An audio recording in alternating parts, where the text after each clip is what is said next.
Makalipas ang ilang buwan, matapos ang libing ng kanyang asawa, nagpunta si Ana sa bangko upang isara ang lahat ng kanyang mga account.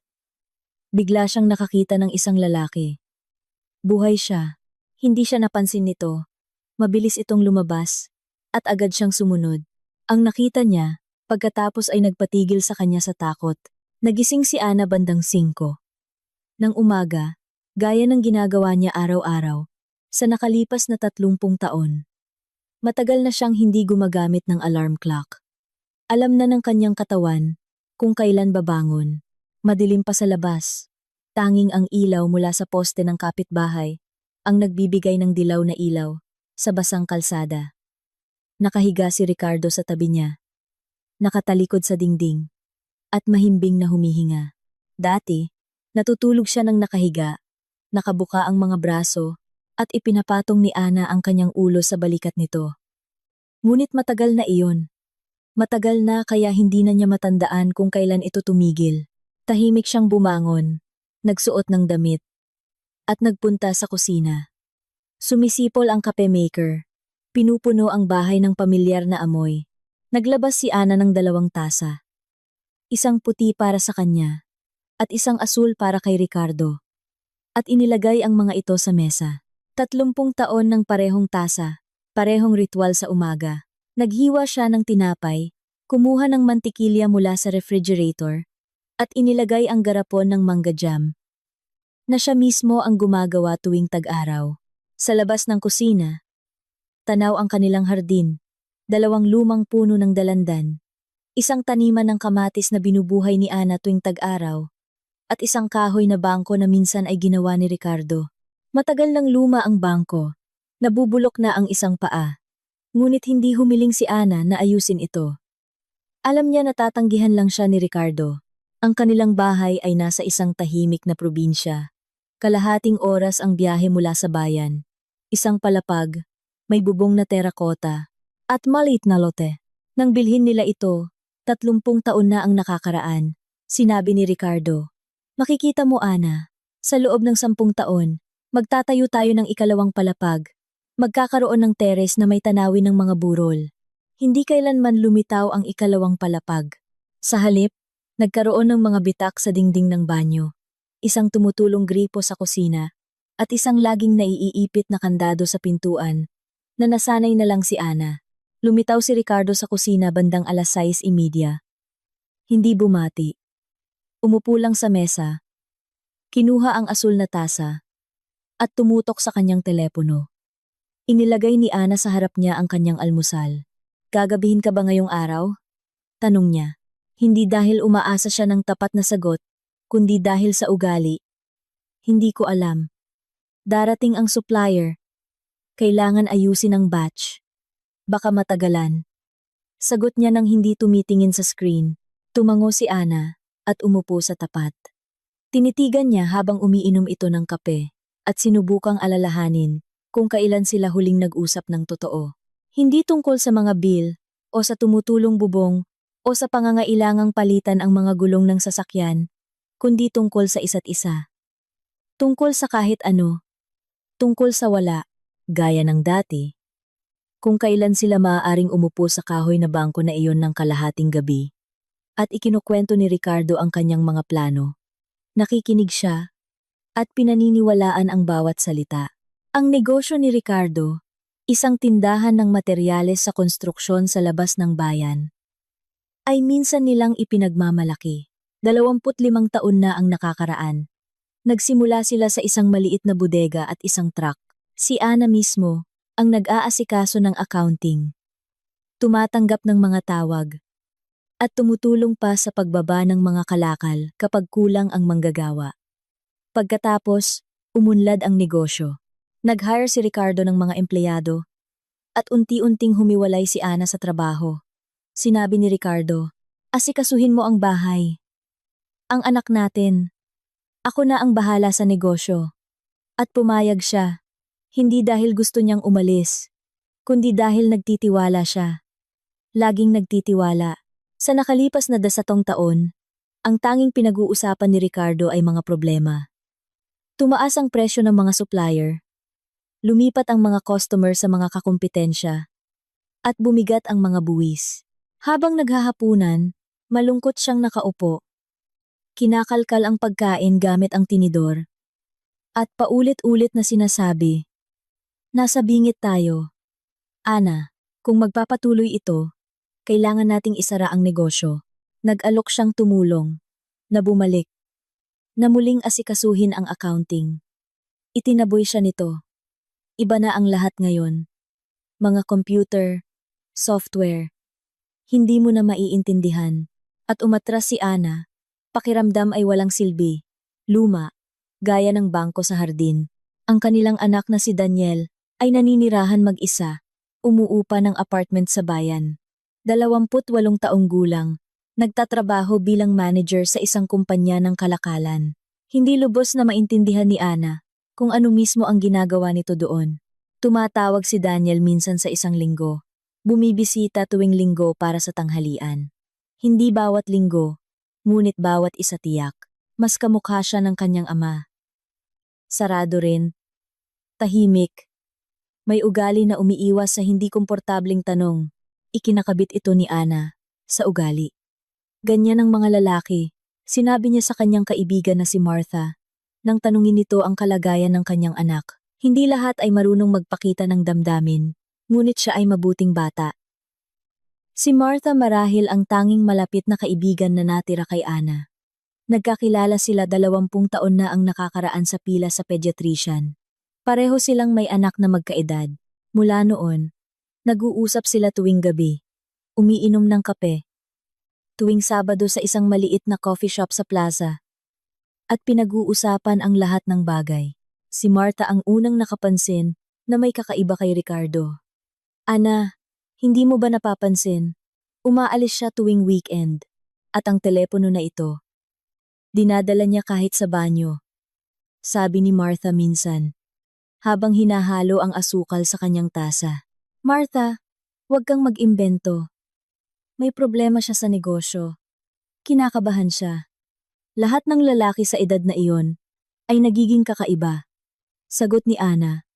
At iniba ang usapan sa isang recipe ng pie. Ngunit ang mga salita ni Martha ay nanatili sa loob. Tulad ng isang splinter na hindi nakikita ngunit sumasakit sa bawat galaw.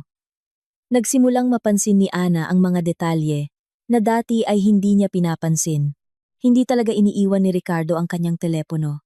Dati, inihahagis niya ito sa mesita, sa tabi ng pintuan, at maaaring hindi kunin buong gabi. Ngunit ngayon ay dinadala niya ito sa bulsa. Inilalagay ang screen ng nakaharap sa ibaba, at lumalabas sa veranda, upang huminga, kapag may mga mensahe.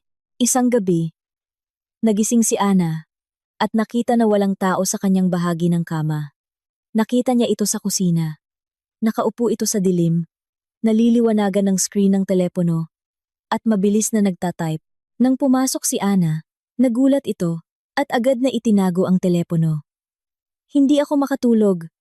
Kinakalkula ko kung sapat ba ang pera para bayaran ang batch ng semento. Sabi niya. At nagpunta sa silid tulugan. Nakatayo si Ana sa kusina, nakayapak sa malamig na sahig na tile, at naramdaman na may humihigpit sa kanyang dibdib. Hindi takot, hindi hinala, kundi pagod. Pagod na kailangan niyang magkunwari, na maayos ang lahat, gayong lahat sa paligid, ay sumasalungat, ngunit nanahimik siya. 30 taon siyang nanahimik.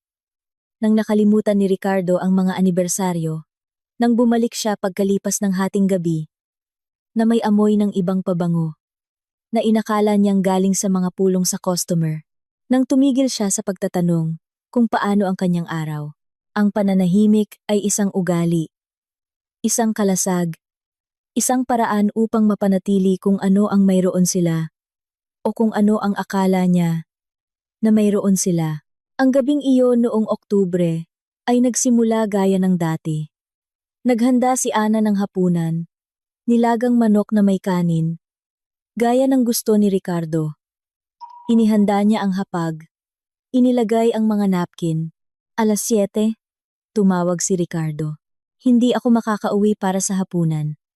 Pupunta ako sa supplier. Gagabihin ako. Baka doon na ako matulog kung matagalan. Huwag mo akong hintayin. Ang kanyang boses ay nagmamadali. Sa background, may ingay. Tila nakatayo siya sa tabi ng kalsada o sa isang parking lot. Sige, mag-ingat ka sa kalsada, sabi ni Ana. Oo, at binaba niya ang telepono. Inalis ni Ana ang pangalawang plato sa mesa at kumain mag-isa. Nanood ng balita, diniligan ang mga halaman sa bintana. Sinuri kung nakakandado ba ang pintuan. Humiga siya bandang 11:30 at matagal na hindi makatulog. Sa labas, humuhuni ang hangin. Isang sanga ng puno ng dalandan ang kumalampag sa bintana. At ang tunog na ito ay tila sa kanya ay parang may kumakatok ng matindi. Tumunog ang telepono bandang 2 ng umaga. Agad na kinuha ni Ana ang telepono, hindi pa lubos na gising. Ang pangalan ni Daniel ang lumabas sa screen. Ma. Ang boses ng anak ay malalim. Pigil. Ma. Nagkaroon ng aksidente. Si Papa. Si Papa ay namatay. Umupo si Ana sa kama. Ang kwarto ay umindayog, tulad ng kubyerta ng barko. Ano ang sinasabi mo? Anong aksidente? Saan? Sa tulay. Nahulog ang sasakyan mula sa kalsada at nasunog. Tumawag sa akin ang pulisya. Dahil ako ang nakalista bilang contact person sa kanyang mga dokumento. Ma, ang katawan. Ang katawan ay lubhang nasunog. Sinasabi nila na ang pagkakakilanlan ay sa pamamagitan ng dental records. Hindi sumigaw si Ana. Hindi umiyak. Nakaupo lang siya at hawak ang telepono sa kanyang tainga, habang ang kabilang kamay ay hawak ang kumot. Ang mundo sa paligid ay naging malabo. Ang mga tunog ay dumarating na parang sa ilalim ng makapal na tubig. Ang ilaw ng ilaw sa gabi ay pumupunit sa kanyang mga mata. Ma, naririnig mo ba? Ma, pupunta ako ngayon. Huwag kang gagalaw. Pupunta ako. Dumating si Daniel pagkaraan ng 1 oras. Nakaupo si Ana sa kusina, nakasuot ng damit. Sa harap ng lumamig na tasa ng tsaa na automatiko niyang tinimpla. Pumasok ang anak, niyakap siya, at noon lamang siya umiyak, nang tahimik, walang hikbi. Ang mga luha ay dumaloy lang sa kanyang pisngi, at hindi niya man lang pinunasan ang mga ito. Ako na ang mag-aasikaso ng lahat, ma. Hindi mo na kailangan ng pumunta doon. Hindi mo na kailangan ng makita, sabi ni Daniel, habang pinaupo siya sa isang upuan. Gusto ko siyang makita, bulong ni Ana. Ma, hindi pwede, sabi ng mga doktor. Lubhang napinsala ang katawan. Ito ay Manggong Shasku. Manggong Shasku. Hindi iyon ang kailangan mong tandaan. Panatilihin natin siya kung ano siya, at sumunod si Ana. Dahil ang pagsunod ay bahagi ng kanyang buhay, kasing ordinaryo ng kape sa umaga, ng 2 tasa sa mesa, ng pananahimik na pumalit sa mga usapan. Ang libing ay itinakda pagkalipas ng 3 araw. Sarado ang kabaong, maitim na kahoy, tansong hawakan, at isang wreath ng puting chrysanthemums na pinili ni Daniel. Nakatayo si Ana sa tabi ng puntod. Nakasuot ng itim na damit na huli niyang isinuot sa libing ng kanyang ina 10 taon na ang nakaraan. Masikip ang damit sa balikat, at ang maliit na discomfort na ito ay nakakagulat na pumigil sa kanya, na malugmok sa kawalan ng pakiramdam. Kakaunti ang dumalo. Si Martha, syempre, ang kapitbahay kasama ang asawa nito, ang pinsan ni Ricardo, na minsan lamang nilang nakikita sa bawat 5 taon. Ilang malalayong kakilala, ngunit walang sinumang galing sa trabaho ng kanyang asawa. Walang kasosyo, walang empleyado, walang customer na umano'y kausap niya araw-araw. Bakit walang sinumang galing sa trabaho ang dumating? Tanong ni Ana kay Daniel. Matapos ang seremonya, nang nakaupo sila sa bahay, at ang mga kapitbahay ay naghahanda ng pagkain sa mesa. Kamakailan ay nag-away si Papa sa lahat dahil sa pera, dahil sa mga utang. Alam mo naman kung paano siya. Kung may hindi sang-ayon sa kanya, agad siyang nagdedesisyon. Nagalit ang mga tao, sagot ni Daniel. Nang hindi tumitingin sa kanyang ina, nakatayo siya sa tabi ng bintana at nakatingin sa hardin. Tumango si Ana. Iyon ay katulad ni Ricardo, mabilis magalit, mapusok, at hindi marunong makipag-ayos. Tinanggap niya ang paliwanag na ito, gaya ng pagtanggap niya sa lahat ng iba pa, nang walang tanong. Ang mga araw pagkatapos ng libing ay naging isang kulay abong latian. Nagigising si Ana sa ugali ng 5. Nang umaga, nagpupunta sa kusina, kukuha ng 2 tasa, at pagkatapos ay ibabalik ang isa. Bawat galaw, ang pagbabalik ng asul na tasa, ay mas masakit kaysa sa anumang salita. Nagluluto siya, ngunit halos hindi kumakain. Dinidiligan niya ang mga bulaklak, nakaupo sa hardin sa lumang bangko, at tinitingnan ang mga puno ng dalandan. Dumadaan ang mga kapitbahay, nagdadala ng mga kaldero ng sabaw. Nagsasabi ng tamang mga salita na naririnig ni Ana, ngunit hindi niya maintindihan. Si Martha ay dumarating araw-araw, nauupo sa tabi niya. Minsan ay tahimik, minsan ay nagsasabi ng mga walang saysay na bagay tungkol sa panahon, tungkol sa kanyang apo, tungkol sa pagpapalit ng may-ari ng coffee shop sa plaza.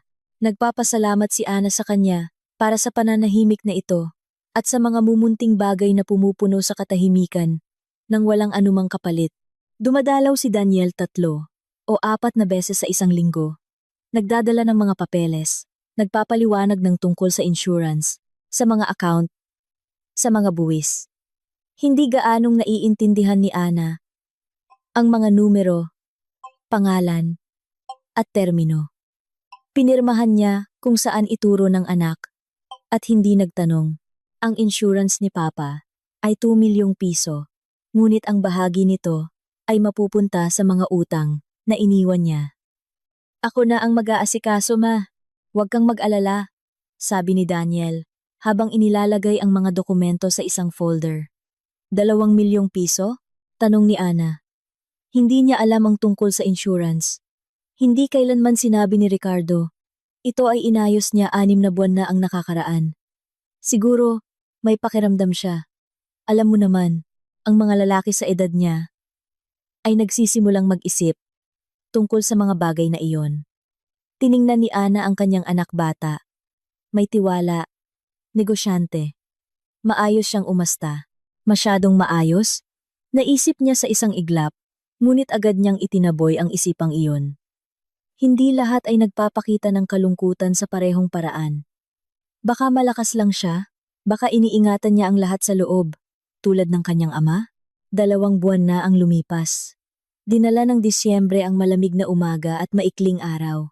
Naramdaman ni Ana, sa unang pagkakataon sa panahong ito, na nagsisimulang maglaho ang ulap sa kanyang isip, hindi dahil humupa ang sakit. Sa halip, nasanay na siya rito, tulad ng pagiging sanay sa pilay o sa ingay sa labas ng bintana. Ang sakit ay naging bahagi ng background. Isang umaga, binuksan niya ang drawer ng komoda, kung saan nakatago ang mga dokumento ni Ricardo. Mayroong mga tambak na papel, ilang resibo, kopya ng mga kontrata, mga business card. Hinalungkat ni Ana ang mga ito. Hindi niya gaanong nauunawaan kung ano ang hinahanap niya. Marahil, gusto lang niyang maglinis, gumawa ng kahit anong may praktikal na kahulugan, kabilang sa mga papeles. Nakahanap siya ng ilang abiso sa bangko tungkol sa mga account na hindi niya alam. Ang mga halaga ay hindi tugma sa mga kwento ni Ricardo tungkol sa mga utang at pagkalugi. Tumawag siya kay Daniel. Anak, nakakita ako ng ilang papeles sa bangko ng iyong ama. May mga account dito na hindi ko alam. Maaari ba akong pumunta sa bangko upang ayusin? Isara ang lahat ng hindi kailangan upang hindi lumaki ang mga singil? Ma, wag na. Ako na ang bahala. Magpahinga ka. Daniel, 2 buwan na akong nagpapahinga. Kailangan kong gawin ang kahit ano. Pupunta ako sa bangko bukas. Nagkaroon ng katahimikan sa kabilang linya. Pagkatapos ay sinabi ni Daniel, sige, ngunit kung may hindi malinaw, huwag kang pumirma ng kahit ano. Tumawag ka sa akin. Ibinaba ni Ana ang telepono at tiningnan ang tambak na papeles sa mesa. Sa unang pagkakataon sa loob ng 2 buwan, naramdaman niya ang isang bagay maliban sa kawalan. Hindi pag-asa. Hindi kundi pagpapasya. Maliit, marupok, ngunit totoo. Aayusin niya, isasara ang mga account, aayusin ang mga utang, at marahil, matututo siyang ipagpatuloy ang buhay. Inilagay niya ang mga papeles sa kanyang bag, pinatay ang ilaw sa kusina, at nagpunta sa silid tulugan. Ang kama ay tila napakalaki nang wala si Ricardo. Humiga si Ana sa kanyang gilid, gaya ng dati, at matagal na nakahiga sa dilim, pinakikinggan ang katahimikan ng walang laman na bahay. Ang umaga ay maulap. Ang mababang ulap ay bumaba sa bayan, at ang hangin ay amoy ulan na hindi pa nagsisimula. Nagsuot si Ana ng kulay abo na kardigan, isinuot ang scarf, at umalis ng bahay nang mas maaga kaysa sa karaniwan. Gusto niyang makapunta sa bangko sa pagbubukas bago dumagsa ang tao. Nasa kanyang bag ang mga dokumento ni Ricardo, ang kanyang ID, at ang sertipiko ng kamatayan. Iniwan ni Daniel ang isang kopya para sa kanya. Ang bus patungo sa sentro ay kalahating oras ang biyahe. Nakaupo si Ana sa tabi ng bintana at tinitingnan ang mga dumaraang bahay, tindahan, at tao sa mga hintuan.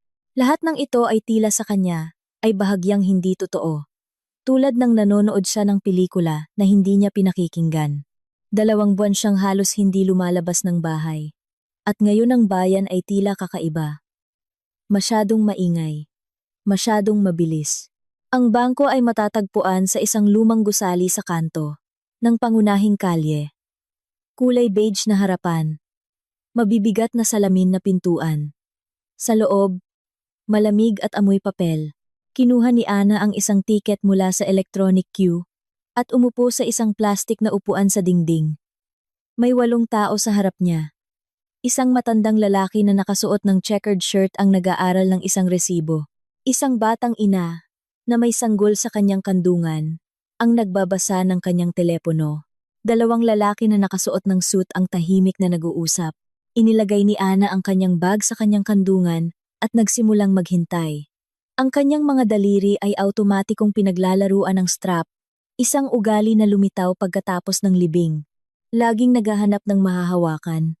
Maikakalat, mahahawakan, tinitingnan niya ang electronic board kung saan dahan-dahang nagbabago ang mga numero at iniisip kung ano ang sasabihin niya sa manager. Namatay ang aking asawa. Kailangan kong isara ang kanyang mga account, mga simpleng salita.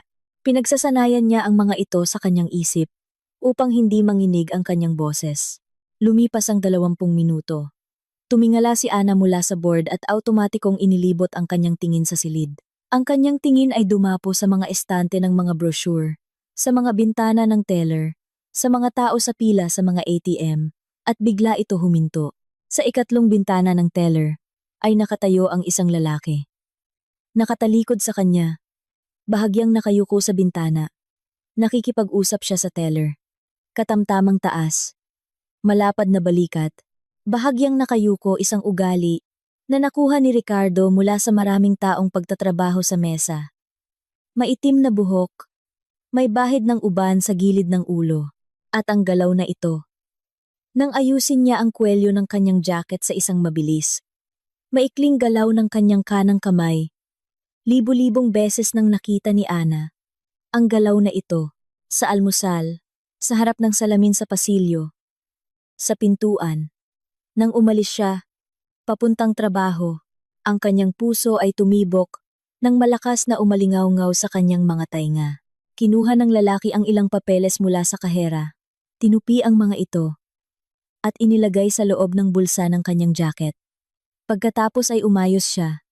Bahagyang lumiko ang ulo, at nakita ni Ana ang kanyang profile, isang ilong na may umbok, isang matigas na panga, isang maliit na peklat sa baba mula sa pagkahulog mula sa bisikleta noong bata pa siya.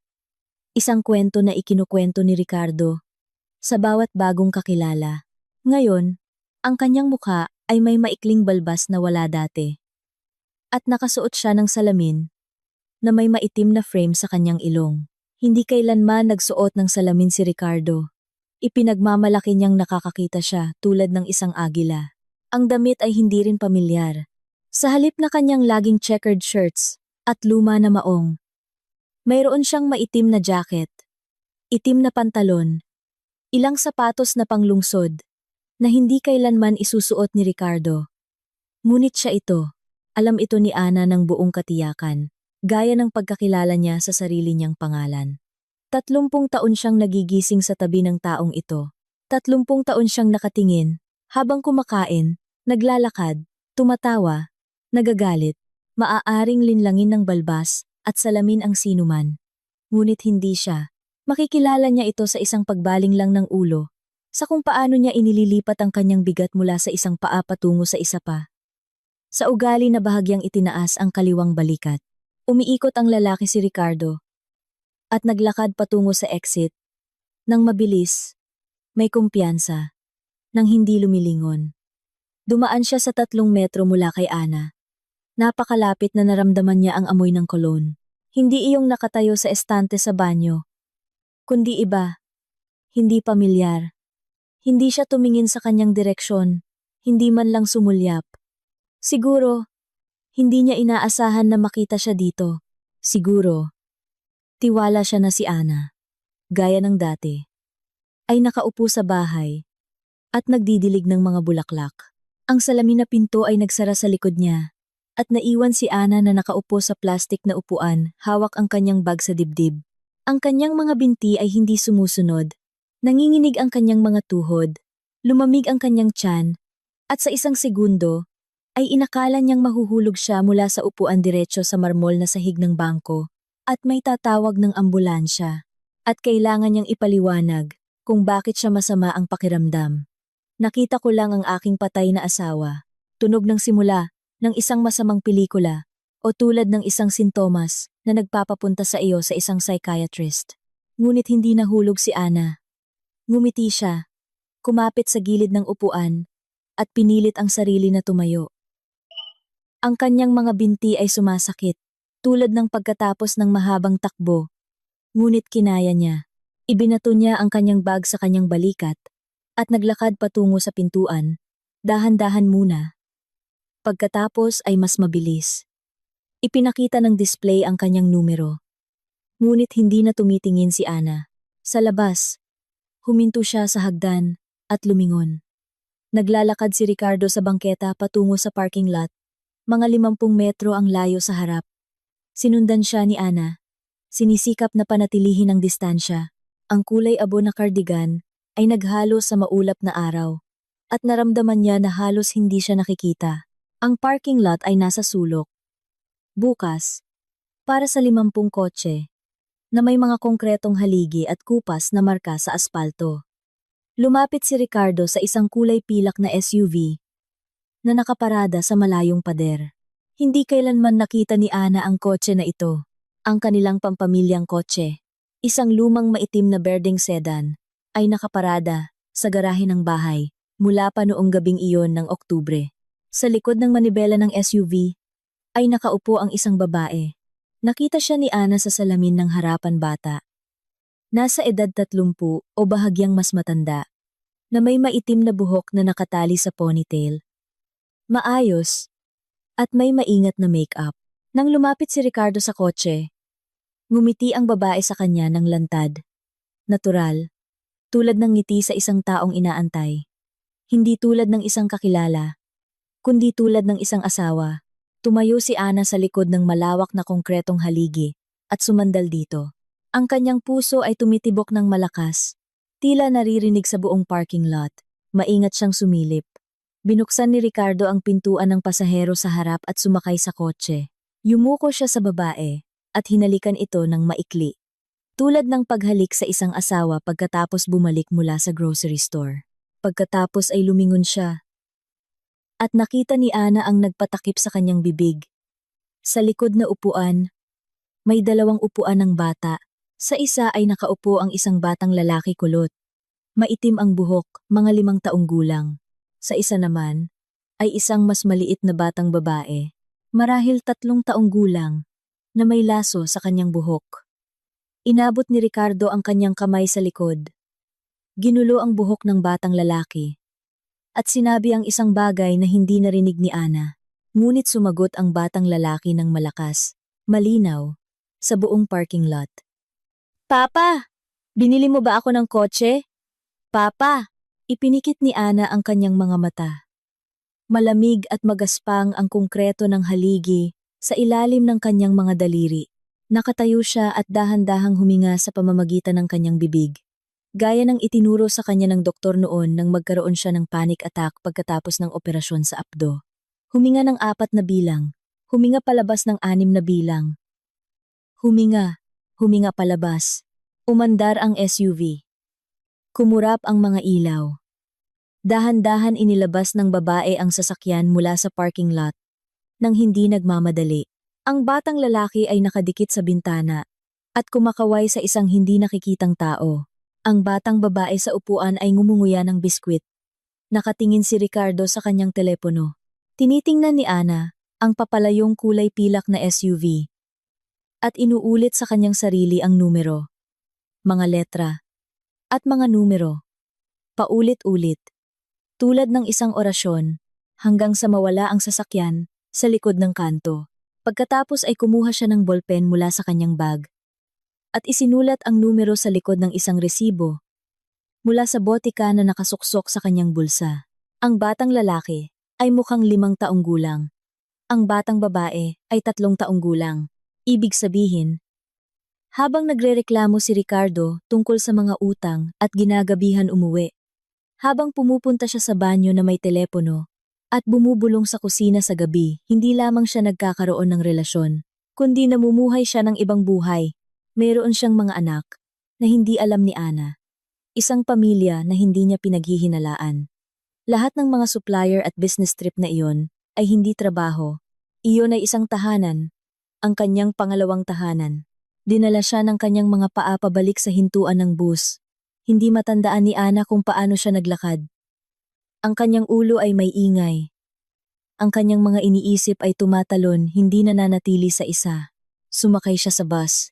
Idinikit ang kanyang noo sa malamig na salamin at ipinikit ang kanyang mga mata. Dumadaan ang mga kalye, traffic lights, mga karatula ng tindahan. Ang babae sa katabing upuan ay nakikipag-usap sa telepono nang malakas tungkol sa isang mic na nakalimutan na naman sunduin ang kanyang anak sa paaralan. Isang ordinaryong buhay. Normal. Isang buhay kung saan hindi nagpapanggap ang mga asawa na namatay. Sa bahay, ikinulong ni Ana ang pinto, pumasok sa kusina, at umupo sa mesa. Sa harap niya ay nakalatag ang resibo na may numero ng kotse. Nanginginig ang kanyang mga kamay, ngunit malinaw ang kanyang isip, hindi inaasahan. Nakakatakot na malinaw, tulad ng pagkatapos ng isang matinding shock kapag ang katawan ay naglalabas ng napakaraming adrenaline sa dugo. Na ang mundo ay nagiging matalim, malinaw, tulad ng isang litrato mula sa isang magandang kamera. Hindi niya tinawagan si Daniel. Ang desisyon na iyon ay dumating agad at hindi na mababago. Kung buhay si Ricardo, kung pinlano niya ang kanyang kamatayan, sino ang tumulong sa kanya? Sino ang nag-asikaso ng mga dokumento? Sino ang nag-organisa ng libing na may saradong kabaong? Sino ang nagsabi sa kanyang ina na imposible na makita ang katawan? Kinuha ni Ana ang laptop mula sa drawer ng komoda. Luma, mabagal. Ngunit gumagana. Binuksan niya ang browser at nagsimulang maghanap. Una, ang sertipiko ng kamatayan. Nakakita siya ng kopya sa folder ng mga dokumento na iniwan ni Daniel. Ang pangalan ng doktor na lumagda sa sertipiko, si Dr. Reyes. Ang klinika ay hindi isang ospital ng gobyerno, kundi isang pribado sa isang maliit na bayan na 40 kilometers. Ang layo mula doon. Nakita ni Ana ang numero ng klinika online at tumawag. Magandang araw. Kailangan ko lang malaman ng impormasyon tungkol sa isang medikal na sertipiko. Nilagdaan ito ni Dr. Reyes. Nangyari ito noong Oktubre. Ang babae sa reception ay nanahimik ng 1 segundo. Pagkatapos ay sumagot, "Hindi na po nagtatrabaho si Dr. Reyes sa amin. Nag-resign siya." Isang paghinto. Tunog ng mga keyboard. Oktubre 28. Oktubre 28. 1 linggo pagkatapos ng aksidente ni Ricardo. At saan siya lumipat? Baka sa ibang klinika. Paumanhin, wala akong ganoong impormasyon. Maaari ko kayong iugnay sa pinuno. Kung kailangan. Hindi. Salamat. Tatawag ako ulit. Ibinaba ni Ana ang telepono at isinulat sa notebook. Nag-resign si Dr. Reyes pagkalipas ng 1 linggo. Bakit? Susunod? Ang aksidente. Nagpunta si Ana sa website ng pulisya sa trapiko at nakakita ng ulat ng mga insidente noong araw na iyon. Sinuri niya ang lahat ng mga entry maliit na banggaan sa bayan. Isang aksidente sa Highway 100 km sa Hilaga, isang pagkabangga ng pedestrian sa sentro. Ngunit walang seryosong aksidente sa tulay. Walang sunog, walang namatay. 3 beses na binasa ni Ana ang ulat. Baka hindi kumpleto ang datos. Baka hindi lahat ng aksidente ay nailalabas sa publiko. Ngunit ang tulay na iyon ay isang national highway. Ang isang aksidente na may sunog at namatay ay hindi maliit na bagay. Hindi ito mapapalampas. Naalala niya ang ulat ng pulisya na ipinakita ni Daniel. Isang manipis na papel, nakalimbag sa maliit na font. Nasa rito ang pangalan ni Ricardo, ang petsa, ang lugar, ang tulay, ang kilometro.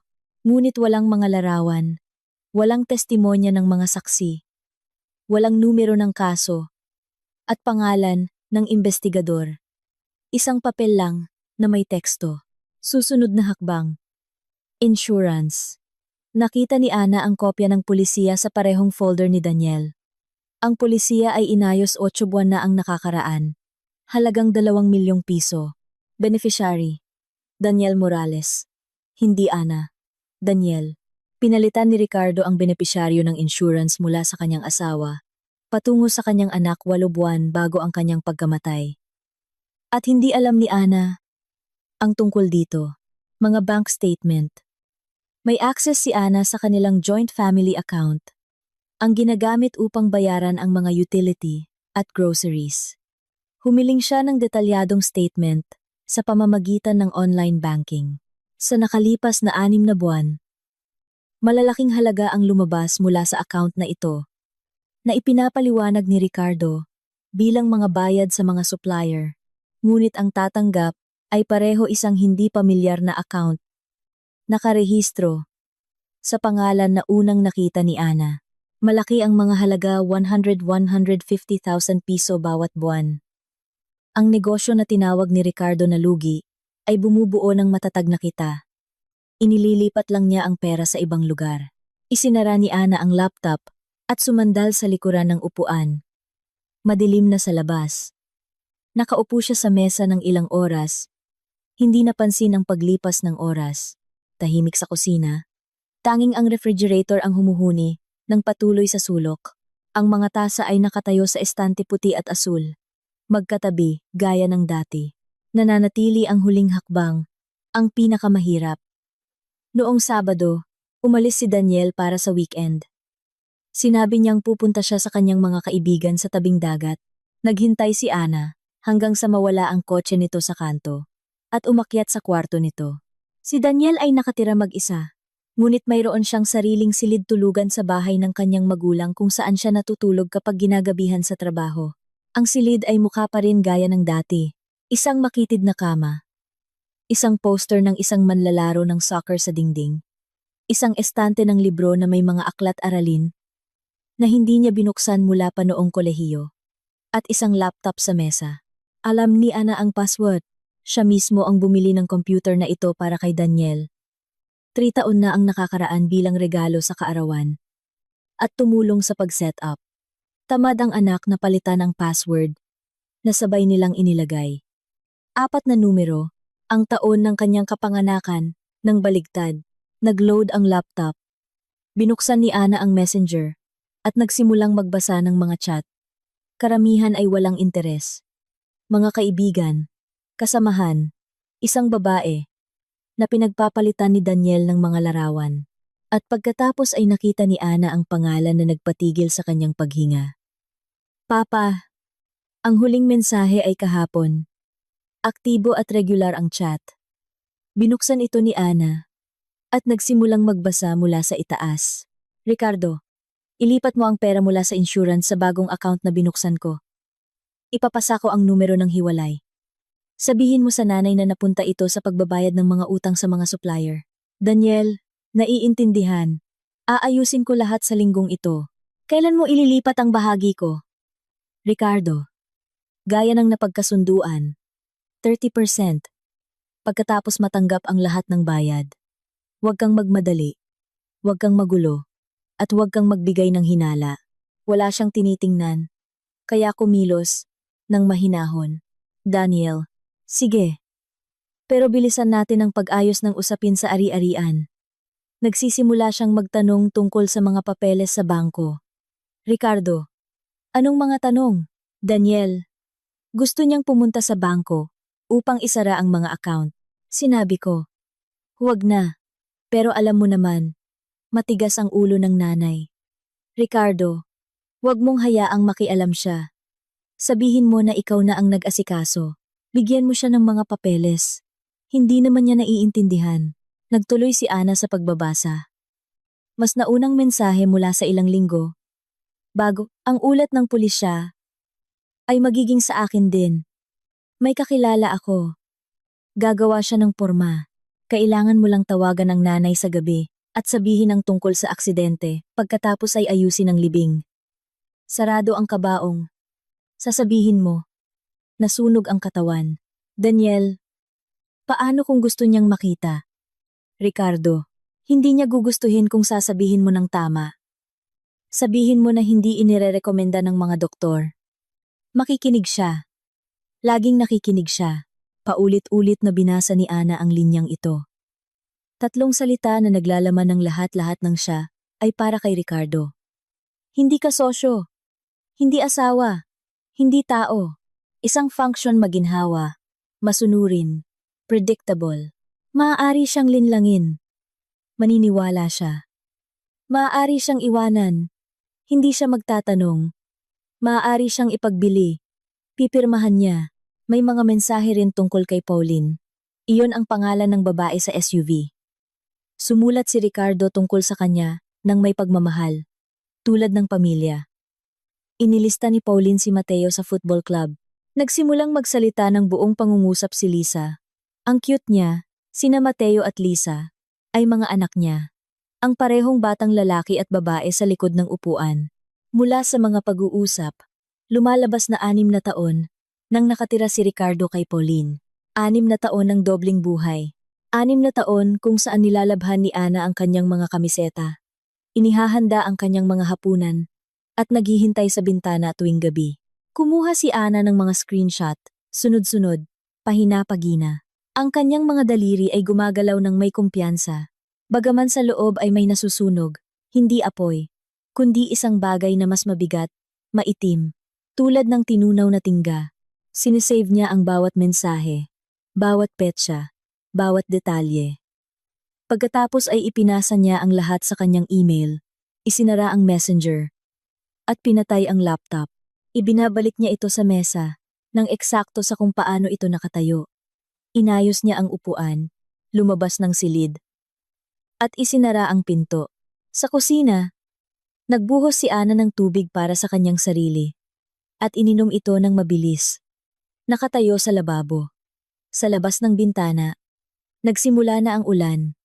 Ang ulan na bumubuo sa buong araw.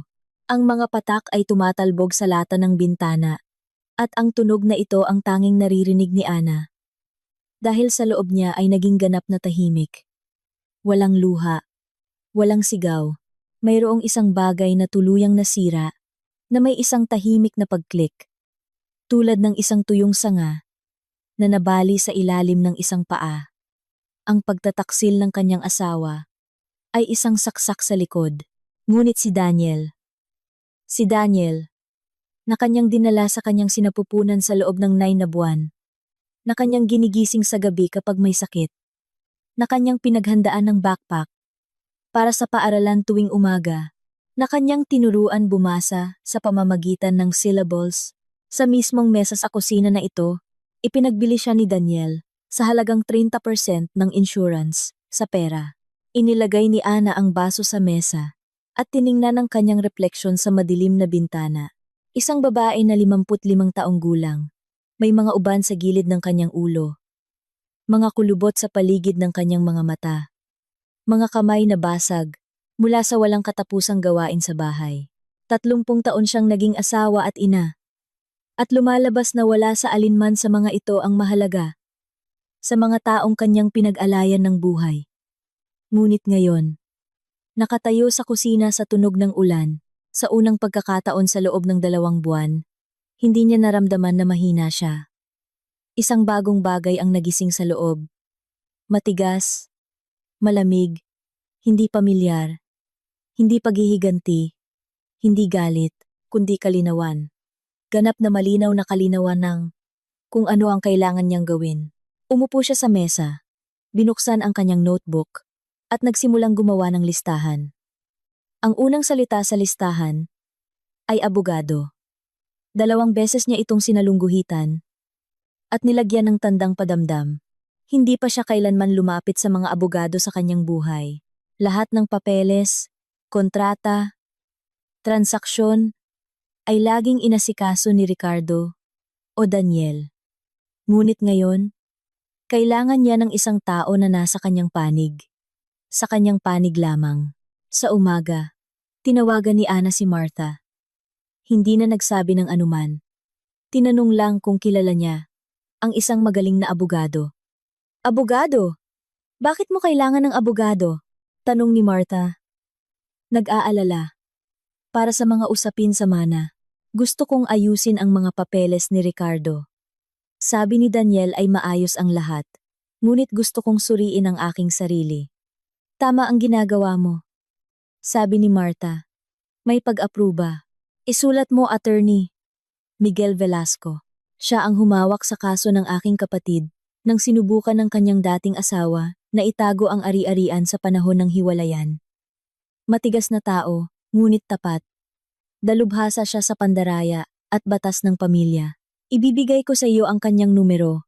Ang opisina ni Attorney Velasco ay matatagpuan sa 3 palapag ng isang lumang gusali sa sentro ng negosyo ng bayan.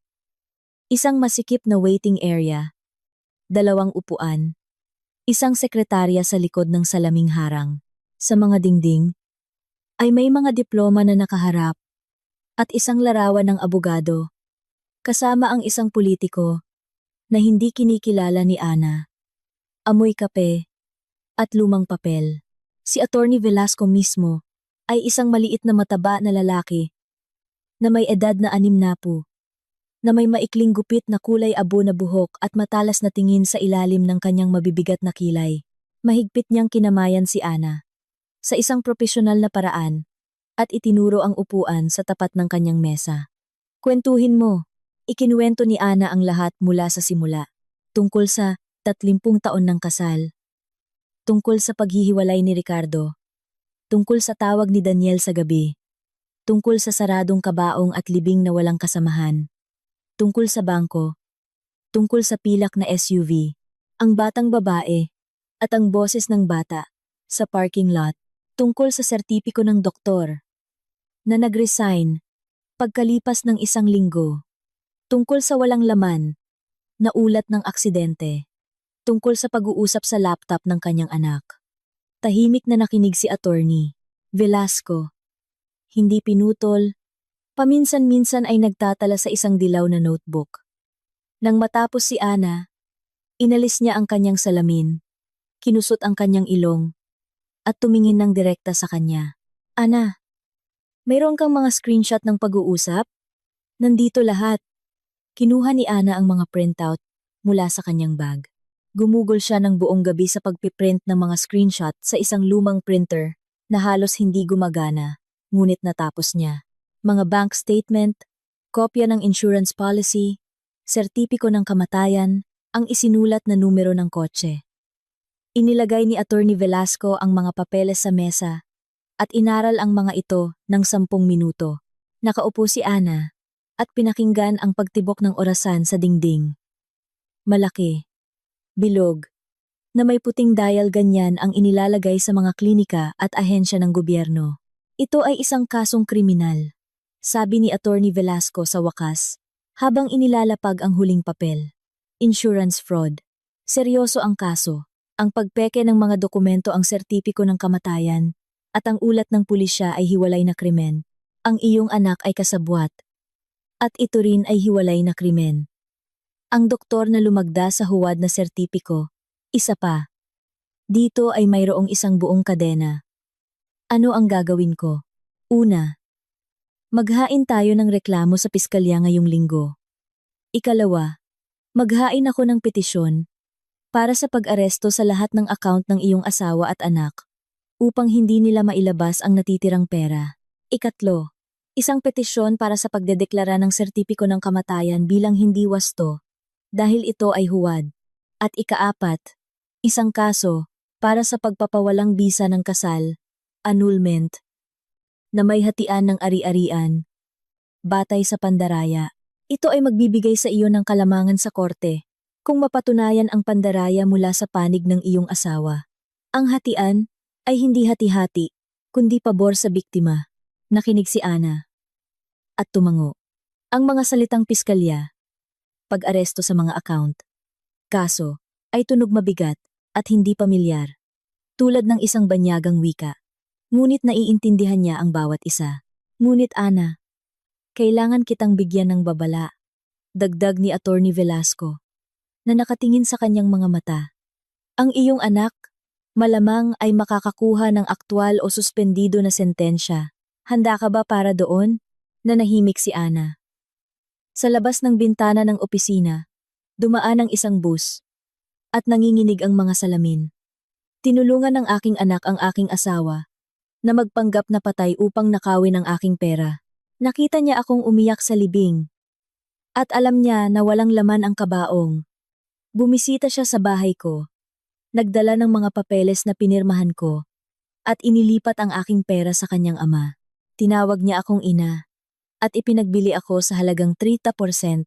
Seryosong nagsalita si Ana, nang walang panginginig sa kanyang boses. Oo, handa ako. Tumango si Attorney Velasco at inabot sa kanya ang bolpen. Kung gayon, pirmahan mo ang kapangyarihan. Nagsisimula na tayo. Ang sumunod na 2 linggo ay namuhay si Ana ng dobleng buhay. At sa ganitong paraan ay mayroong isang mapait na ironiya na hindi niya maiiwasang mapansin. Sa bahay. Sa harap ni Daniel, nanatili siya sa dati niyang anyo tahimik, masunurin, lulubog sa kalungkutan. Kapag dumating ang anak, pinirmahan niya ang mga papeles na dala nito nang hindi nagtatanong. Pinaghandaan niya ito ng tanghalian. Tinanong kung paano ang trabaho. Nakarelax si Daniel. Ang ina ay kumilos gaya ng dati. Walang anumang hinala. Samantala, nagtatrabaho si Attorney Velasco. Ang reklamo sa piskalya ay inihain sa 3 araw. Ipinasa sa investigador ang lahat ng materyales. Mga screenshot, pag-uusap, bank statements, kopya ng insurance policy, impormasyon tungkol sa doktor, at numero ng kotse ni Ricardo. Naghain ng kaso ang piskalya sa ilalim ng mga artikulo tungkol sa insurance fraud at pagpeke ng mga dokumento. Kasabay nito, naghain si Attorney Velasco ng petisyon para sa pag-aresto sa mga account. Sinuri ito ng huwes sa pinabilis na paraan.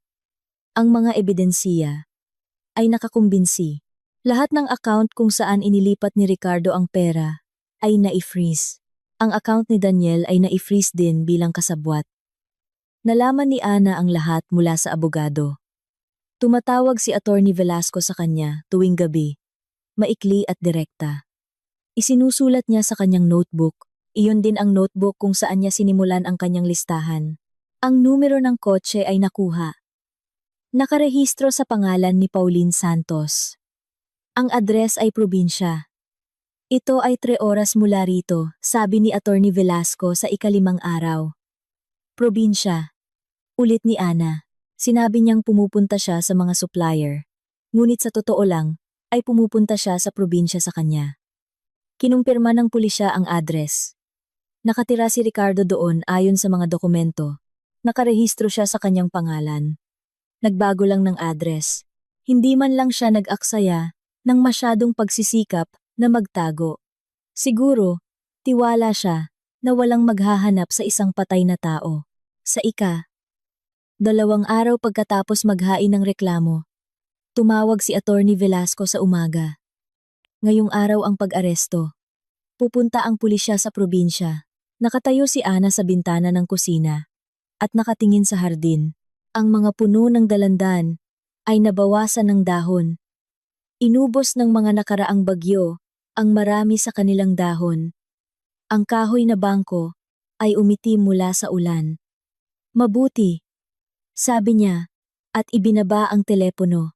Inaresto si Ricardo, bandang 11:00 ng umaga sa bahay ni Pauline sa probinsya. Binuksan niya ang pinto sa mga pulis na nakasuot ng pangbahay na pantalon at t-shirt na may tasa ng kape sa kamay.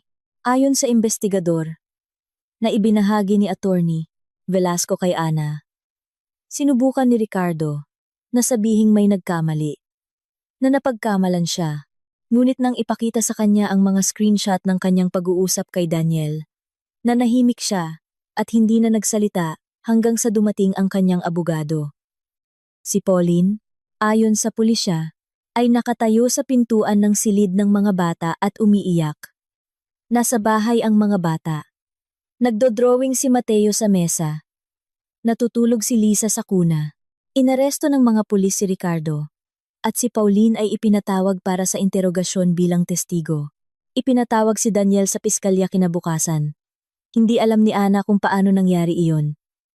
Ikinuwento sa kanya ni Attorney Velasco pagkatapos. Sa pangkalahatan, dumating si Daniel. Tiwala na ito ay isang formalidad lamang sa usapin ng mana.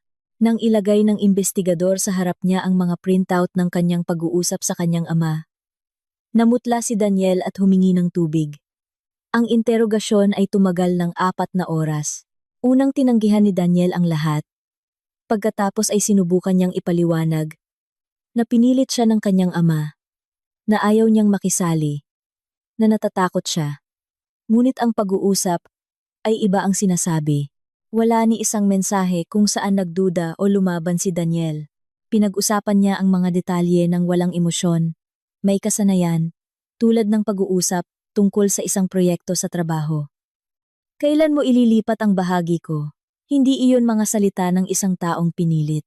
Sa pagtatapos ng interogasyon, si Daniel, sa takot sa isang aktwal na sentensya, ay nagsimulang magbigay ng testimonya laban sa kanyang ama. Isinalaysay niya ang lahat, kung paano iminungkahi ni Ricardo ang plano sa kanya, 1 taon bago ang pagkukunwari, kung paano niya nakita ang isang doktor na handang lumagda ng kahit ano, kapalit ng pera, kung paano niya inihanda ang pekeng ulat ng pulisya sa pamamagitan ng isang kakilala na nagtatrabaho sa isang imprenta.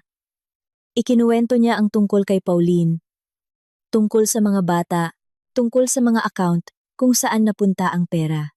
Ikinuwento niya na ipinangako sa kanya ng kanyang ama ang 30% ng insurance at lahat ng ari-arian pagkatapos na kumalma si Ana at tumigil sa pakikialam sa mga usapin. Nakita ang doktor na si Dr. Reyes.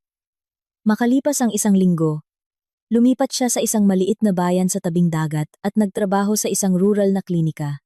Sa interogasyon, inamin niya na binayaran siya ni Ricardo ng 300,000 piso para sa peking medical certificate. Sinabi ni Dr. Reyes na mayroon siyang mga utang, na kailangan niya ng pera para sa pagpapagamot ng kanyang ina, na hindi niya inakala na may masasaktan ito.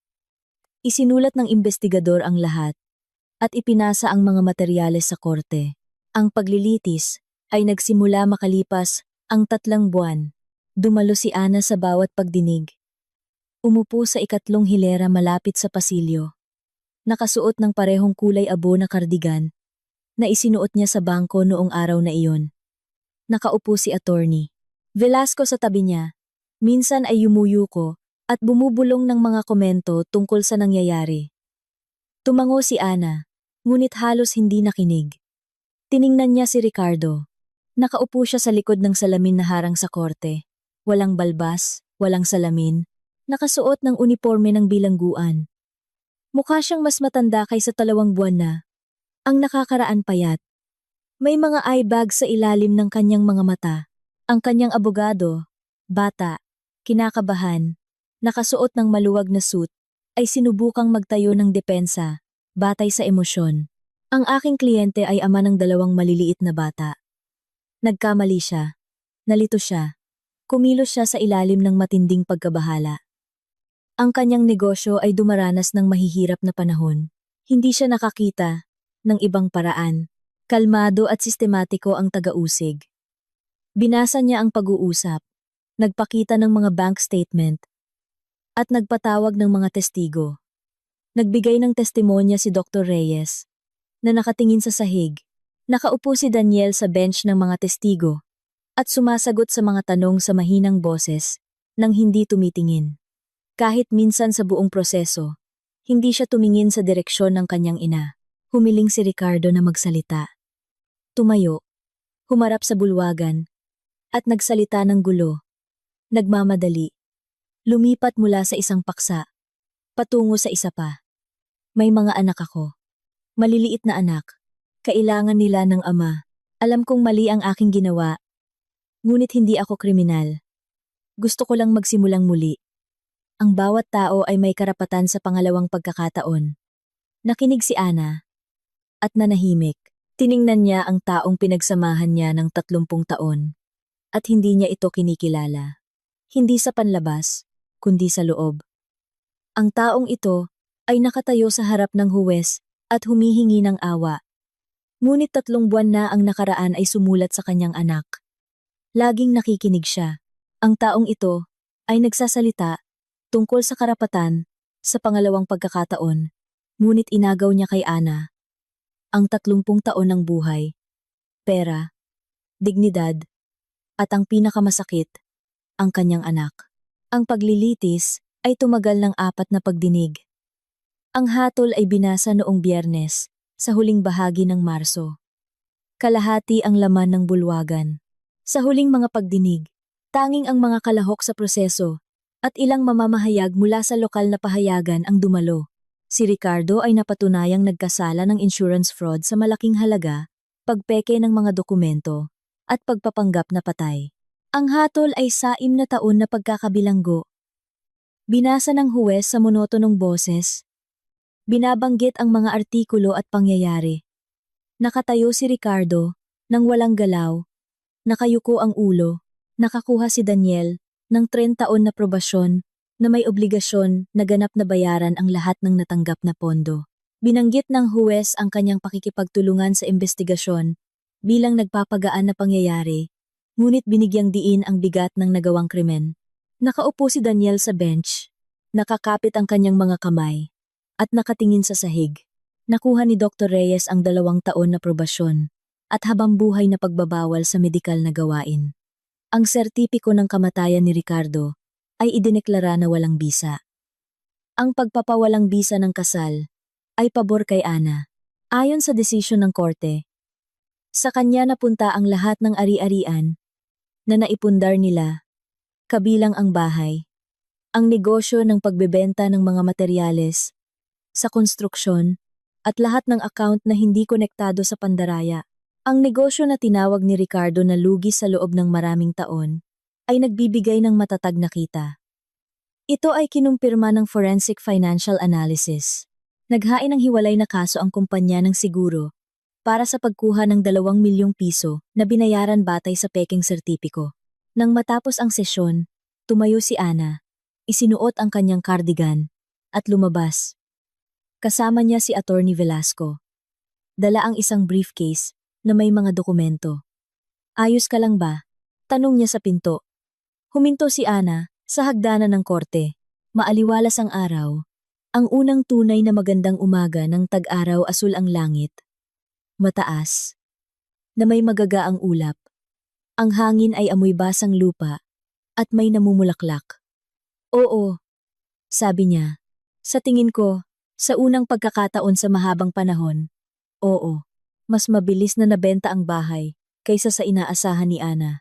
Ang real estate agent. Isang matandang babae na may pagod na mga mata at hindi inaasahang malakas na boses ay dinala ang unang mga mamimili. 1 linggo pagkatapos ipaskil ni Ana ang anunsyo. Isang batang mag-asawa. Siya ay inhinyero Siya ay guro at naghihintay ng kanilang unang anak.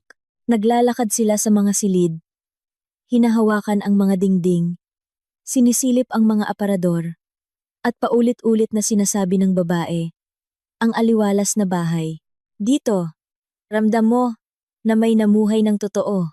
Nakatayo si Ana sa pintuan ng kusina at naisip kung gaano kakatwa ang tunog ng salitang aliwalas na ginamit sa isang lugar kung saan siya nanirahan ng 30 taon sa tabi ng isang lalaki na nagplano na iwanan siya. Naayos ang transaksyon sa loob ng 3 linggo. Maingat na inayos ni Ana ang mga gamit. Silid-silid, tulad ng isang siruhano, patong-patong. Ang silid tulugan ang pinakamadali. Inilagay niya sa kahon ang kanyang mga damit, kumot, ilang libro mula sa mesita. Ang mga gamit ni Ricardo, mga kamiseta, sapatos, shaving kit, cologne na hindi niya kinuha dinala niya sa isang charitable organization sa kalapit na kalye. Tinanong ng babae sa counter. Mga gamit ng lalaki. Hiwalay na po kayo? Sumagot si Ana. Parang ganun. At lumabas siya nang hindi lumilingon. Mas mahirap ang kusina. 30 taon ng almusal, tanghalian, hapunan, 30 taon ng amoy ng kape, kanela, nilagang karne, mangga jam. Inalis ni Ana sa mga estante ang mga tasa, plato, kaldero, at binalot sa pahayagan. Matagal niyang hawak ang asul na tasa ni Ricardo. Nakatayo sa lababo, pagkatapos ay inilagay sa gilid ng mesa, at umalis. Ayaw niyang dalhin ito, ngunit tila mali rin ang itapon hindi dahil sa sentimentalidad, kundi dahil sa isang uri ng pamahiin na hindi niya maipaliwanag. Sa huli, nanatili ang tasa sa mesa. Nang huling umalis si Ana ng bahay. Ang hardin. Lumabas siya doon sa gabi. Nang nakaimpake na ang lahat. Nagsisimula ng maglabas ng mga dahon ang mga puno ng dalandan. Malambot, mapusyaw na berde, halos transparent sa liwanag. Ang taniman ng kamatis na kanyang hinuhukay at tinataniman muli tuwing tag-araw ay nakatayo ng walang laman itim na lupa, pinalambot ng ulan ng taghabagat. Ang kahoy na bangko ay nakatayo pa rin sa 3 at kalahating paa nakatagilid sa kaliwa. Maingat na umupo si Ana dito, sinuri kung kaya pa. Tumunog ang bangko, ngunit nanatili. Mula dito, makikita ang bakod ng mga kapitbahay, ang bubong ng kanilang bahay na may antena, isang piraso ng langit na kulay rosas, mula sa paglubog ng araw. Noong araw, sa mga unang taon pagkatapos ng kasal, umuupo sila ni Ricardo dito, tuwing gabi, at nangangarap ng malakas. Pangalawang palapag, terrace, isang maliit na swimming pool, inflatable, para sa bata, sinabi ni Ricardo. Hintay ka, Ana. Sa loob ng 5 taon, mamumuhay tayo tulad ng mga hari. Tumawa siya at naniwala. Laging naniwala. Idinaan ni Ana ang kanyang palad sa magaspang na kahoy ng bangko. Nararamdaman niya ang mga bitak, ang mga splinters, ang mga bakas ng ulan, at araw sa ilalim ng kanyang mga daliri. Tumayo siya, pinagpag ang kanyang damit, at naglakad patungo sa tarangkahan. Hindi siya lumingon. Ang apartment ay natagpuan ni Ana mismo, nang walang real estate agent, nang walang tulong ng sinuman. Isang maliit na coastal town na 4 na oras sa timog, kung saan minsan siyang nagbakasyon kasama si Martha. 17 taon na ang nakakaraan. Noon, naglakad sila sa tabing dagat, kumain ng hipon sa isang maliit na restaurant malapit sa pier. At sinabi ni Ana, sana, dito ako nakatira. Gumigising at nakikita ang dagat araw-araw. Tumawa si Martha. Eh di lumipat ka. Umiling si Ana. Hindi papayag si Ricardo. Hindi siya mabubuhay ng walang syudad. Ngayon, hindi na kailangan ang pahintulot ni Ricardo. Ang apartment ay nasa 3 palapag ng isang lumang gusali na may luma na harapan at bakal na balkonahe, 2 silid, isang kusina na may bintana na nakaharap sa bakuran, isang banyo na may mahirap na gripo, at isang balkonahe na nakaharap sa dagat, hindi sa malawak na karagatan, kundi sa isang tahimik at kalahating bilog na cove. na may mga bangkang pangisda malapit sa pier at isang parola sa malayong tangway. Ang mga dingding sa apartment ay pininturahan ng puting pintura. May ilang bitak, ang sahig, na may tile na terracotta, ay malamig sa umaga. Kakaunti ang kasangkapan. Isang kama, isang mesa, 2 upuan, isang lumang aparador na may salamin sa pintuan. Sapat na ito para kay Ana. Sa unang gabi sa kanyang bagong apartment, halos hindi siya nakatulog. Hindi dahil sa kaba, kundi dahil sa pagiging hindi pamilyar. Ibang mga tunog. Sa halip na katahimikan ng probinsya, ingay ng alon, huni ng mga seagull sa umaga, ang malayong busina ng isang fishing boat na umaalis bago sumikat ang araw. Ibang liwanag.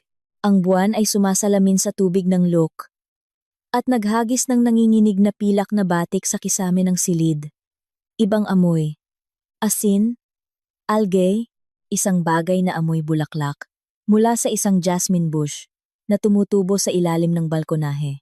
Nakahiga si Ana sa dilim at nakikinig. Sa unang pagkakataon sa loob ng 30 taon, hindi niya kailangang pakinggan ang paghinga ng iba. Hindi kailangang umayon sa schedule ng iba. Hindi kailangang maghintay ng tawag. Makitid ang kama. Ngunit sapat ang espasyo para sa kanya mag-isa, laging sapat ang espasyo. Ang tindahan ng bulaklak ay hindi inaasahang nagpakita. Isang linggo pagkatapos lumipat, naglalakad si Ana sa tabing dagat at napansin ang isang for rent sign sa isang maliit na lugar sa pagitan ng tindahan, ng isda at botika. Isang salaming bintana, isang pinto na may kampanilya. Sa loob ay isang maalikabok na counter at walang laman na estante. Ang dating may-ari ay nagbebenta ng mga souvenir dito, ngunit nalugi pagkatapos ng pandemya. Pumasok si Ana, tiningnan ang paligid. Ang lugar ay napakaliit, mga 20 metro kwadrado. Hindi hihigit, mababa ang kisame. Ang mga dingding ay binalutan ng mga panel na kahoy. Sa sulok ay may lababo na may kalawang na gripo. Ngunit ang araw ay tumagos sa bintana. At ang alikabok sa sinag nito ay tila ginto. Magkano ang renta? Tanong niya sa may-ari ng gusali, na kanyang nakita sa numero sa karatula. Katamtaman ng halaga. Sabi ni Ana, kukunin ko. At nagulat siya kung gaano kadali ito. Hindi siya kailanman nagtrabaho sa mga bulaklak ng propesyonal, ngunit buong buhay niya ay nagtatanim siya ng mga ito sa hardin, sa mga bintana, sa mga kaldero, sa balkonahe. Alam niya kung aling bulaklak ang gusto ng araw, kung aling bulaklak ang gusto ng lilim, kung aling bulaklak ang kailangang diligan araw-araw, at kung aling bulaklak ang minsan sa isang linggo. Alam niya kung paano pagsamahin ang mga kulay sa isang bouquet, kung paano putulin ang mga tangkay, upang mas matagal tumagal ang mga bulaklak. Ito lamang ang bagay na sa kanya lamang. Hindi kailanman interesado si Ricardo sa kanyang mga bulaklak. Itinuturing itong isang kalokohan. Sa unang mga araw, naghugas, naglinis, at nagpinta si Ana. Pininturahan niya ang mga dingding ng mapusyaw na berde. Pinasintura ang mga estante. At nilagyan ng barnis. Dinala niya mula sa palengke ang unang batch ng mga rosas, chrysanthemums, gerberas, ilang kaldero ng succulents. Naglagay siya ng lata ng mirasol sa pasukan maliwanag na dilaw. Napakalaki, tulad ng maliliit na araw. Sa ibabaw ng pintuan, naglagay siya ng karatula na siya mismo ang gumawa sa isang piraso ng plywood. Mga bulaklak ni Ana. Lumitaw ang mga mamimili sa unang araw. Isang matandang babae mula sa kalapit na bahay ang bumili ng isang bouquet ng chrysanthemums para sa simbahan. Pagkatapos ay pumasok ang isang binata. Matagal na pumili ng mga rosas, namumula, at sa huli ay umamin na pupunta siya sa kanyang unang date. Binigyan siya ni Ana ng isang bouquet, ng 5 pulang rosas, at isang puti. Ang puti ay upang maunawaan niya na seryoso ka, sabi ni Ana. Ngumiti ang binata na nagpatamis sa loob niya. Dumating si Martha para bumisita makalipas ang 1 buwan. Pagkatapos ng paglipat, nakatayo siya sa pintuan ng apartment na may maleta at isang kahon ng homemade cookies. Niyakap niya si Ana. Umatras ng isang hakbang. Tiningnan siya, mula ulo hangay paa. Iba ka, sabi niya. Anong iba? Hindi ko alam. Buhay. Iba ang iyong mga mata. Dati ay palagi kang tumitingin, na parang humihingi ka ng tawad sa iyong pag-iral, ngunit ngayon hindi. Uminom sila ng kape sa balkonahe, nakatingin sa Luke, ikinukwento ni Martha ang mga balita sa bayan. Kung sino ang nagpakasal, kung sino ang naghiwalay, na ang coffee shop sa plaza ay mayroon ng bagong may-ari, isang binata na gumagawa ng napakapangit na kape, ngunit naglagay ng libreng wifi. Nakinig si Ana at ngumiti. Ang mga mumunting bagay na ito, na dati ay tila sa kanya ay ingay lang sa background, ngayon ay naramdaman na iba, bilang kumpirmasyon na ang mundo ay patuloy na umiikot at mayroon itong lugar, hindi lamang para sa mga kalamidad. At si Daniel? Tanong ni Martha ng maingat, nang tumahimik ang usapan. Inilagay ni Ana ang tasa sa railing ng balkonahe. Tumawag siya sa akin 2 beses. Ang una pagkatapos ng hatol. Sinabi niyang pinagsisisihan niya na pinilit siya ng kanyang ama, na ayaw niya, na naiintindihan niya kung gaano ako nasasaktan. Matagal siyang nagsalita. Maganda ang kanyang pagsasalita. At ikaw? Sabi ko, naririnig kita, Daniel. At pagkatapos ay ibinaba ko ang telepono. At sa pangalawang pagkakataon, nagpadala siya ng mensahe. Mahaba.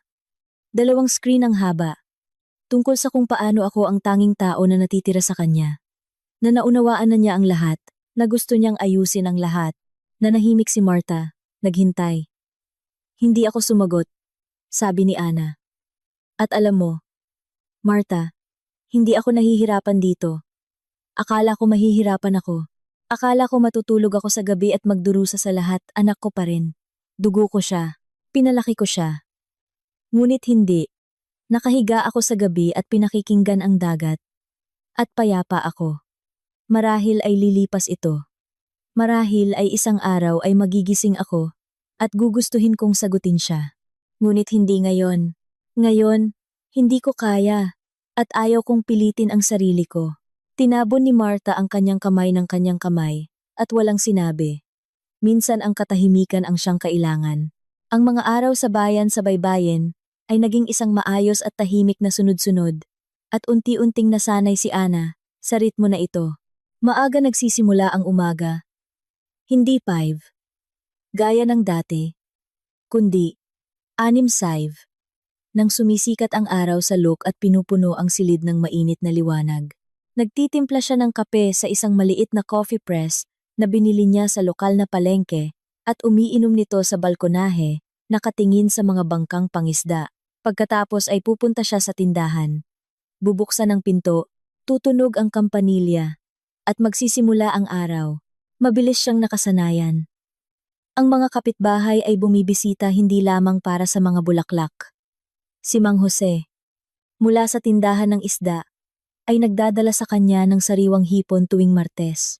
Si Aling Susan, ang may-ari ng botika, ay dumadaan upang makipag-usap sa break ng tanghalian. Isang batang ina mula sa kabilang bahay, ang iniiwan ang stroller sa pasukan at pumipili ng geranium para sa bintana habang natutulog ang bata. Nalaman ni Ana ang kanilang mga pangalan, ang kanilang mga kwento, ang kanilang mga ugali. Sa unang pagkakataon sa maraming taon, naramdaman niya na mahalaga ang kanyang presensya sa isang lugar. Hindi dahil siya ay asawa o ina ng isang tao, kundi dahil lamang siya ay si Ana. Hindi niya inasikaso ang negosyo ng pagbebenta ng materyales sa konstruksyon. Kumuha siya ng isang manager. Inirekomenda ni Attorney Velasco ang isang mapagkakatiwalaang tao at nakakatanggap siya ng matatag na kita na sapat para sa kanyang buhay at sa tindahan. Ang tindahan ay hindi pa kumikita, ngunit hindi nagmamadali si Ana. Gusto niya ang proseso mismo, ang pagpili ng mga bulaklak sa wholesale market.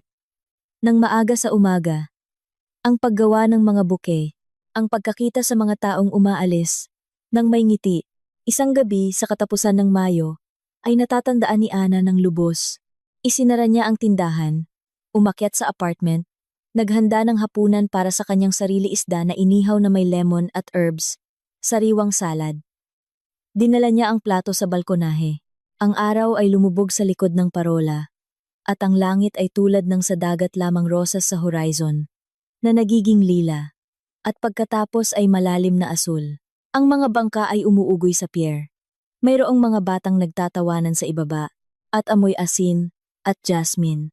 Kumain si Ana, ng dahan-dahan, nang walang pagmamadali.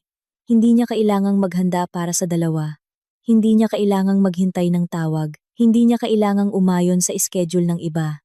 Plato, tinidor, baso ng tubig, na may lemon, katahimikan, kung saan walang kawalan, tanging kapayapaan. Naisip niya si Ricardo. Hindi nang may sakit o galit, kundi nang may pagtataka. 30 taon sa tabi ng isang tao na, lumalabas, ay hindi niya kilala, o kilala niya, ngunit ayaw niyang makita. Naroon ang lahat ng senyales. Pagiging lihim, pagkamayamutin, paggabi sa pag-uwi, amoy ng kolon ng iba. Pinili niyang huwag pansinin, pinili niyang maniwala, pinili niyang manahimik, at sa pagpiling iyon, mayroong parehong responsibilidad niya at kasalanan niya. Hindi para sa panlilinlang, kundi para sa pagpapahintulot sa kanyang sarili, na maging hindi nakikita, maginhawa, predictable ang taong laging nakikinig. Ngunit ito ang dating Ana. Ang takot magtanong dahil takot sa mga sagot. Ang pumirma ng mga papeles nang hindi tumitingin, dahil mas madali iyon. Ang nag-alis ng pangalawang tasa sa mesa at umiyak. Hindi nauunawaan na hindi niya iniiyakan ang kanyang asawa, kundi ang ilusyon na siya mismo ang lumikha. Ang bagong Ana ay nakaupo sa balkonahe, na may tanawin ng dagat at kumakain ng isda na siya mismo ang naghanda. Nakatira sa apartment na siya mismo ang pumili. Nagtatrabaho sa tindahan, na siya mismo ang nagbukas. At sa unang pagkakataon sa loob ng 55 taon, alam niya kung ano ang gusto niya hindi para sa iba, kundi para sa kanyang sarili. Namatay ang paglubog ng araw sa likod ng parola. Ang huling sinag ay dumausdos sa tubig, kumislap, at nawala. Sumikat ang mga ilaw sa tabing dagat, at ang look ay naging parang Christmas tree garland. Ang mga ilaw ay sumasalamin sa madilim na tubig, at umuugoy alinsunod sa mga alon. Tinapos ni Ana ang pag-inom ng tubig, kinuha ang mga pinggan, at nagpunta sa kusina. Hinugasan niya ang plato. Inilagay sa patungan isang plato, isang tasa, at walang kalungkutan dito. Tanging pagiging simple, isang matapat, malinis na pagiging simple ng buhay, kung saan sa wakas ay sapat na ang lahat. Pinatay niya ang ilaw, humiga sa kama, at ipinikit ang kanyang mga mata. Sa labas ng bintana, humuhuni ang dagat ng maayos. May ritmo, tulad ng paghinga ng isang malaki at tahimik na bagay. At naisip ni Ana, habang nakakatulog, na 30 taon ay mahaba. Ngunit ang buhay na kanyang itinatayo ngayon para sa kanyang sarili, ayon sa kanyang sariling mga patakaran, ay nagkakahalaga ng bawat natitirang araw.